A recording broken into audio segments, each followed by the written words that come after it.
Hey guys, I'm excited to talk to you about Cobra Kai Season 3, which is now on Netflix. As I said in my spoiler-free review, I only recently got into Cobra Kai and the Karate Kid movies in December, so I know I had a lot to catch up on, but I'm totally addicted now. I cannot wait to discuss all the spoilers from Cobra Kai Season 3. So if you have not already watched the entire season, I highly recommend you come back to this video after you are done watching it, because trust me, you don't want anything ruined. It's so great to experience not knowing what's going to happen, but let's talk about what's going to happen. Hey, Tessa from Mama's Geeky here. Thank you so much for stopping by my YouTube channel. All right, so there's a lot of great character arcs in Cobra Kai Season 3. Now, the way they left Season 2, I can't imagine what it was like for you people who watched it when it was a YouTube Red show and had to wait all the way for Netflix to even release Season 3. I would have probably died. I was so thankful to be able to watch it literally back to back. But man, the way we ended Season 2 with that big fight at the school, and then Miguel, unknown what was going to happen to him. He was in the hospital. He got thrown off the thing. His back got smashed on the stairs. I mean, crazy. Robbie's like on the run. I mean, there was all sorts of craziness going on. Of course, every time we start to see Daniel and Johnny maybe form a friendship, something happens. And in Season 3, like, listen, there's just as much drama, if not more. I honestly think Season 3 is my favorite season of the series so far, although I think Season 4 is going to be really awesome. Now, who doesn't love Johnny? I've loved Johnny from the beginning, but I loved his character arc in this one. Him starting off all depressed and down, and then, you know, he's really upset with what happened between him and Robbie, and then between him and Miguel, and he's lost Cobra Kai to Kreese. Like, what is he gonna do, you know? He's miserable, as you can tell at the beginning. He ends up being able to talk to Miguel. He sneaks his way in to the hospital to be able to see him in the ICU, since only family is allowed to see him. And he ends up, he just has this bond with Miguel, doesn't he? I love it. And then he just yells at Miguel. Miguel wants it, right? He's like, yeah, tell me what to do, sensei. So they get into a fight, but of course things end up working out well for them. And he ends up saying, like, listen, I'm going to make it so that you can walk. And he makes fun of him for getting, like, his massages and stuff, which is just classic Johnny. I absolutely love Johnny in this season. Of course, Johnny's also kind of got a thing for Miguel's mom, which right now, not the best situation between the two of them after what happened to Miguel because of Johnny, or at least she feels like it was because of Johnny, even though it's really got to do with a lot of the other kids, if you ask me. There's some bad news kids in these groups. But my favorite part is that Johnny ends up, first of all, the montage of him doing things to try to make Johnny walk is fantastic. Like, he literally, to make Miguel walk, he literally sets Miguel's, like, foot on fire, which is fantastic. But eventually Miguel is able to walk, just because he's basically yelling at Johnny, and kind of taking over that role of, like, yeah, well, listen, this is what you should do when you stop being a pussy. And it was really great. And so Johnny and Miguel ends up being able to walk, being able to fight, and the two of them work together to form Eagle Fang, a third dojo in town. Just what they need there, right? Why not? Let's throw a third karate dojo into the mix. I did like when Johnny was looking for dojos and couldn't find one he could afford, so he found out that the park was free.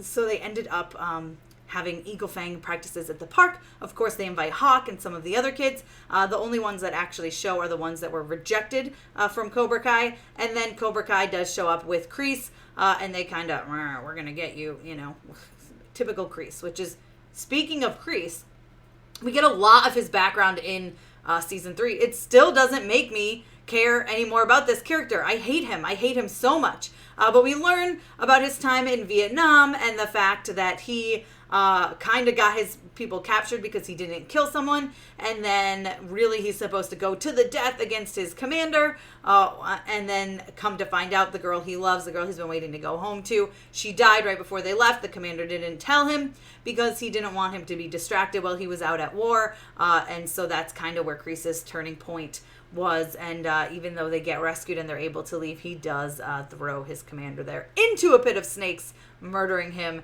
and I think that starts his no mercy mentality. Now, meanwhile, with Daniel, he is trying to get the Doyona contract back, right? They've kind of signed on with his arch enemy there, and the dealership is in big trouble. Not only are they in big trouble because, well, they can't use kick the competition anymore, or cut whatever it was, cut prices. You know, he can't use any of that stuff because, well, the town doesn't exactly look too highly towards karate right now. So he decides to go overseas and actually to the headquarters. And of course, this is where he was in Karate Kid Part 2. So we do see a lot of flashbacks of Karate Kid Part 2. Of course, we already knew some people were reprising their roles, but I really loved him and Chosen because they have this beef, obviously, this rivalry, just like Daniel and Johnny have, but they overcome it. And actually, Chosen ends up teaching some more Miyagi-Do to Daniel, some new special moves that he ends up using later on in the series, which I loved. And I just really, really loved that. And then, of course, he does end up getting the Daona contract back because of that girl he saved in the, typhoon or whatever in Karate Kid Part 2. She has grown up to work there in sales, which is actually perfect. And she ends up helping him out and saving his dealership. So, yay! Again, they do, just like Cobra Kai does fantastically all throughout the series, they do a great, great job of flashing back to the movie. So if you haven't seen the movie, you don't have to. They give you everything you need in order for this to make sense. Again, one of my favorite things about Cobra Kai. However, watch the movie. Do yourself a favor. I did, and I'm really, really glad that I did. As for Robbie, well, he was on the run, and then Daniel convinced him to talk to him and ended up turning him into the cops. So now Robbie is mad at Johnny, and he's mad at Daniel.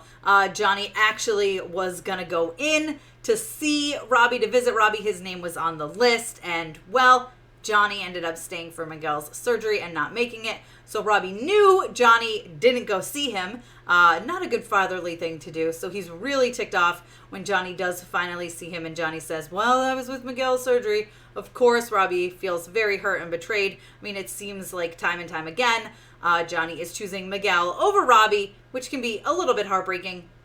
So now Robbie doesn't trust Daniel, and he doesn't trust Johnny. And so who goes to visit him but John Kreese? And John Kreese talks to him about Cobra Kai and all this blah, blah, blah, blah, blah. And guess what? He bails out Robbie. And what does Robbie do? He's going to join the Cobra Kai dojo.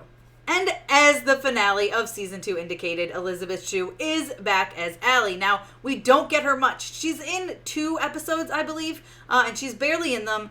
She does come in, and she has lunch with Johnny. She explains that she's getting a divorce. It feels like maybe her and Johnny are maybe going to kind of be a thing. She goes to the holiday party. She sees Daniel. She meets Daniel's wife. They talk and joke and to talk all about this rivalry that they had, talk about the stuff that has happened in the past. But Allie and Johnny really connect a little bit. But it ends up making him realize how much he does love Miguel's mother, Carmen, and she says, I'll always be here for you. Allie says to Johnny, and Johnny says the same to her. It was really sweet. I would have loved to see more of Elizabeth Shue. I get why they put her in here. It was absolutely perfect. But I wish I could have seen more of her, and I wish maybe her and Johnny could have had a love thing, but I do like Johnny with Carmen, so I am okay with that as well. Now, during this holiday party that they are off at, listen, 3 dojos in town is too many. So Miguel and Sam, who have reconnected and rekindled, by the way, which I kind of love because I like Miguel with Sam versus Tori. Tori's a little too out there for me, and I don't like what she was doing to Miguel or what Cobra Kai was doing to Miguel. So Robbie also, by the way, walked in on Miguel and Sam, so Robbie's like really mad. This is why Robbie has joined Cobra Kai. So he sees that Sam and Miguel are kind of hooking up. He's not happy with his dad. He's not happy with his kind of dad, Daniel, his role model. So of course he joined Cobra Kai. But back to Sam and Miguel. They have decided they want to bring together Eagle Fang and Miyagi-Do. They parent trap them to talk to each other. And well, guess what? Cobra Kai crashes the party. So they are all, the adults are all at the holiday party, and everyone else is at the LaRusso's home. And Cobra Kai comes in, and they're just absolutely destroying people. Like, you know how they are. They're ruthless, right? But one of my favorite scenes happens right then is that Hawk actually saves Dimitri, and he realizes, that who he's become. And I loved this. So him and Dimitri actually fight together to fight off some of the Cobra Kai, which I really loved. And now Hawk is back as an Eagle Fang, I guess, maybe a Miyagi-Do. Well, that's another good thing. But first I'm going to talk to you about the fact that when Johnny and Daniel both find out about this, which they find out in different ways. Johnny goes to see Carmen after he leaves Allie to tell Carmen that he loves her and sees Miguel there absolutely beat up. Obviously, Daniel goes home and he sees what has happened at his home and what Sam and the rest of the kids look like. So they both end up at Cobra Kai. Johnny sees that Robbie is at Cobra Kai. Of course, he's upset. Robbie tries to fight him. He accidentally, knocks him out. He moves out of the way, and Robbie hits I think it's like a cabinet. And so Robbie gets knocked out. And then John Kreese knocks out Johnny. But Daniel comes in and starts fighting Kreese. And it's this whole thing. And gets to the point where he's going to use that killing move, from Karate Kid Part 2.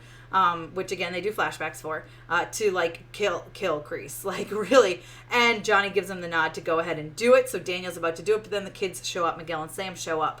So they leave it as is, and they leave.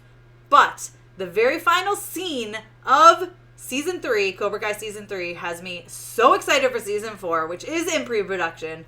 I can't wait for it. We see they're at Miyagi-Do, and you see all the Miyagi-Do students and Daniel, and then in comes Johnny and the Eagle Fang, I guess, students, including Hawk, and they take their place. And so it looks like they have joined forces now to take on Cobra Kai at Miyagi-Do. So, and they bow to each other, and then they turn to their students, which is just absolutely fantastic. I cannot wait to see what they do, teaming up together to take on Cobra Kai. I hope they just take down Kreese. Ooh, I can't stand him. I kind of love Johnny, and I'm kind of excited for Johnny and Daniel to have this friendship. I think it's a long time coming, so hopefully it lasts throughout Season 4, although I'm sure they will have their hardships. Let me know below what your favorite parts of Cobra Kai Season 3 were. There was so many amazing moments. I didn't even touch on all of them. Be sure to give me a thumbs up. Don't forget to subscribe. Hit the notification bell so you don't miss out on more videos like this one. As always, you can follow me over on Instagram and Twitter. I'm at Mama's Geeky over there. MAMASGEEKY. Thanks, guys.